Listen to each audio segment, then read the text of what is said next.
Terima kasih saudara, Anda masih bersama kami. Saudara, ditinggal pemiliknya membeli makanan, sebuah rumah di pemukiman padat Bondowoso ludes terbakar. Warga yang panik membuka paksa pintu rumah untuk memadamkan api, karena khawatir api merembet ke rumah tetangga. Pemadam mas, di Pejaten mas.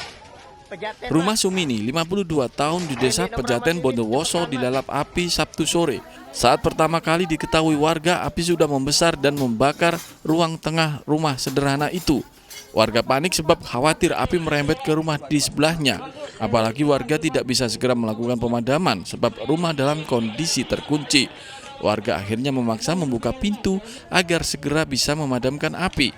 Meski api kemudian dapat dipadamkan dan dilokalisir oleh Duargu Damkar Pemkab Bondowoso, namun rumah beserta seluruh isinya sudah hangus terbakar. Saat kebakaran terjadi, rumah dalam kondisi kosong sebab pemiliknya tengah membeli makanan di warung tak jauh dari rumah. Mengetahui rumahnya hangus dan luluh lantak, Sumini sangat terpukul. Kerugian akibat peristiwa ini ditaksir mencapai puluhan juta rupiah.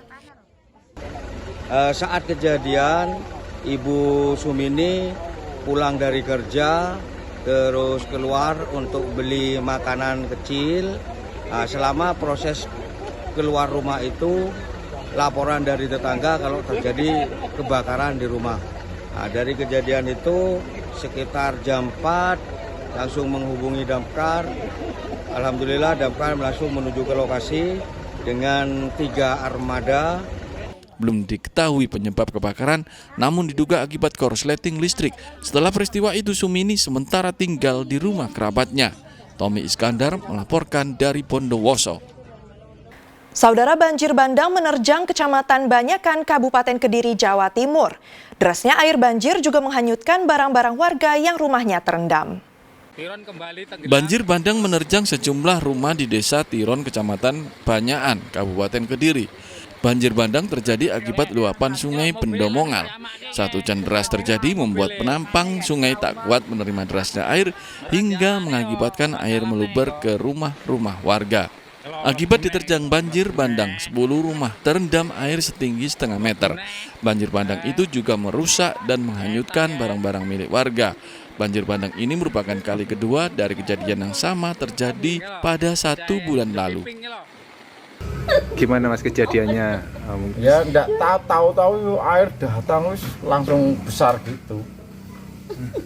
Sempat merendam rumah mas atau seperti apa tadi mas? Ya ngerendam rumah, masuk rumah sekitar 20 cm. Setengah meter. Sekitar setengah meter dari lantai. Lantai rumah ya, bukan tanah. Arusnya deras nggak mas tadi? Kalau sungai sini enggak bisa, arusnya kecil, pasti deras. Ada yang hanyut nggak mas barang-barang berharga? Ya baju-baju hanyut semua. Pemilik rumah menyingkirkan material lumpur yang tertinggal akibat banjir bandang. Warga berharap agar pemerintah desa bisa meninggikan tanggul sungai Bendomongal sehingga air tidak meluber keluar saat hujan deras terjadi. Danu Sukendro melaporkan dari Kediri. Saudara, seorang pria di Probolinggo memperkosa anak tirinya yang masih berusia 10 tahun hingga hamil 2 bulan. Massa yang marah menghajar korban hingga babak belur sebelum polisi datang mengamankan pelaku.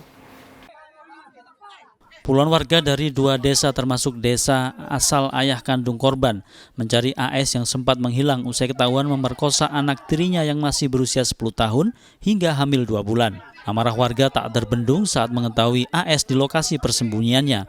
Pria 33 tahun itu pasrah dan sempat menjadi samsak hidup warga. Beruntung nyawanya selamat saat polisi datang mengamankannya. Meski alot, AS akhirnya bisa dibawa polisi ke puskesmas untuk diobati. Setelah itu langsung dibawa ke kantor polisi. Tindak asusila itu pertama kali diketahui ibu kandung korban yang curiga anaknya baru saja akil balik, tak kunjung menstruasi. Saat diperiksa, korban ternyata hamil dan mengatakan hal tersebut akibat perbuatan ayah tirinya. Satreskrim Polres Probolinggo telah mengamankan terduga pelaku persetubuhan di bawah umur dengan inisial AG yang terjadi di salah satu desa di Kecamatan Bantaran, Probolinggo. Saat ini terduga pelaku sedang menjalani tahap pemeriksaan lebih lanjut atau penyidikan oleh unit PBA Satreskrim Polres Probolinggo. Kasus perkosaan itu ditangani unit PPA Satreskrim Probolinggo. Tersangka ditahan untuk mempertanggungjawabkan perbuatannya. Dendi Ari Gafur melaporkan dari Probolinggo.